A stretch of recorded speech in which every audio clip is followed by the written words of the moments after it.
Today I'm going to ask Kendra's father, Mr. Caldwell, a very important question. The guy goes to ask the father of the bride he wants to marry if he can marry her. There's always butterflies in your stomach. You know, you always are a little bit nervous. Well, I appreciate your time. I just had a question I was going to ask you regarding Kendra and I have been talking now and courting for a while now. A motion was filed in a Florida court recently that, on paper, looks like the most boring legal document imaginable. Lawn maintenance, flooring repairs, a dilapidated shed. The kind of filing that would put most people to sleep before they reached page 2. But this particular document put a child's former address on a public court docket. And that is not everything discussed here comes from public court records, verified news reporting, and official legal documents. That is the foundation of everything you are about to hear. Let's establish who we are talking about. Joseph Duggar is a name many people recognize from the family that spent years on TLC's reality programming. He is the younger brother of Josh Duggar, who a federal jury found guilty in 2021 of receiving and possessing child sexual abuse material. Josh is currently serving a 12-year federal prison sentence. Joseph married young, stayed largely out of the public eye, and for a time seemed like the quieter chapter of a very loud family story. That changed when Joseph was criminally charged in Florida. The specifics of the underlying case remain sealed because a minor is involved. What public court records confirm is a no-contact order was issued. Joseph is required to stay at least 500 feet from the minor's residence. That order is active. And recently, his defense attorney filed a motion to modify it. The stated reason is property maintenance. According to the motion, Joseph owns several land parcels and needs access to maintain them. Mowing, landscaping, flooring installation, shed removal.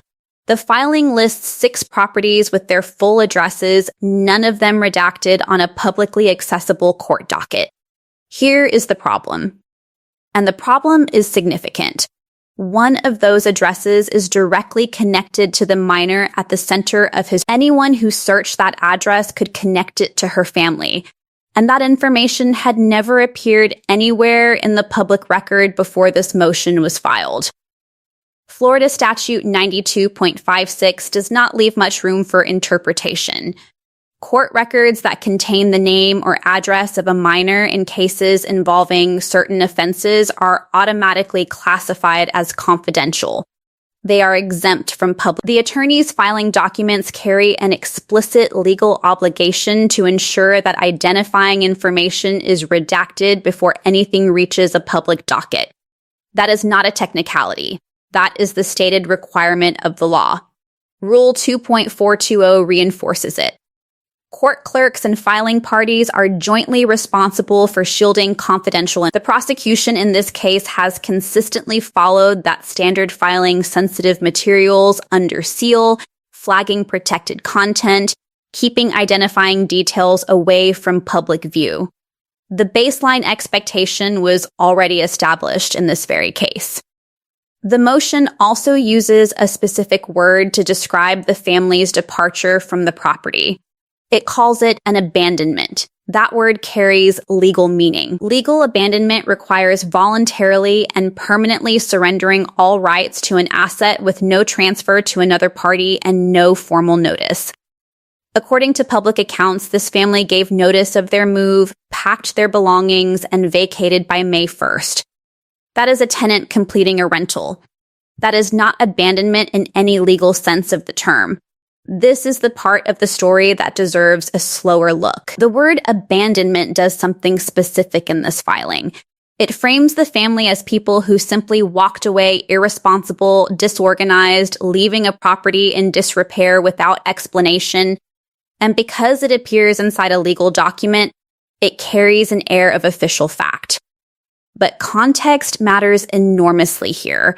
Public accounts describe a period before that departure that included utility disruptions, a reported break-in, drone activity near the home, and sustained pressure around the family's housing situation. They also ran a public GoFundMe to fund relocation after losing employment.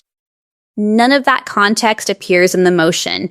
It does not need to. The motion only needs to serve the defendant's legal argument. But a filing that describes only one side of events and calls it abandonment is doing more than requesting lawn access.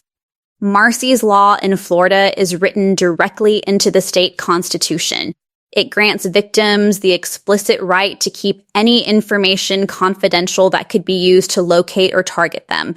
That protection does not expire because someone moves to a new address. It does not dissolve because a defense attorney characterizes a departure as abandonment. The prior address remains protected history tied directly to the minor. Publishing unredacted location data connected to a minor in an active case is not a gray area under Florida law. The statute is clear. The court has tools available. The clerk can strike the document from the public docket. The judge can order it sealed immediately. The defense attorney can face formal reprimand for filing identifying information without redaction. Whether any of those responses materialize is an open question. What makes this legally interesting and genuinely uncomfortable is the immunity structure. Attorneys in Florida carry qualified immunity for statements and filings made during the course of legal proceedings. That protection exists for legitimate reasons. It also means the accountability for what appears in this filing falls almost entirely on the court itself, not on the attorney who filed it. The motion was submitted. The addresses are public. The connection to the minor exists in the public record now in a way it did not before. Josh Duggar's federal case established through the court record what a jury found beyond a reasonable doubt. The pattern of how that family has historically managed public scrutiny, what gets filed, what gets framed, what story a legal document tells without directly telling it, is itself part of the documented public record at this point. A child is at the center of an active criminal case in Florida. Her former address appeared on a public document because of a request about lawn maintenance. The law says that should not have happened. The court now has to decide what it is going to do about it. That decision will say something about this case. It will also say something broader about whether the legal protections that exist on paper for the most vulnerable people in a criminal proceeding actually hold when the pressure to look the other way arrives wrapped in something as ordinary as a mowing schedule. The shed, by the way, the dilapidated one mentioned in the motion, the one with contents that apparently need to be cleared out, according to sources familiar with the property, it belongs to Joseph. The contents inside it belong to Joseph. He is asking the court to let him access his own shed on his own property. Some details just speak for themselves.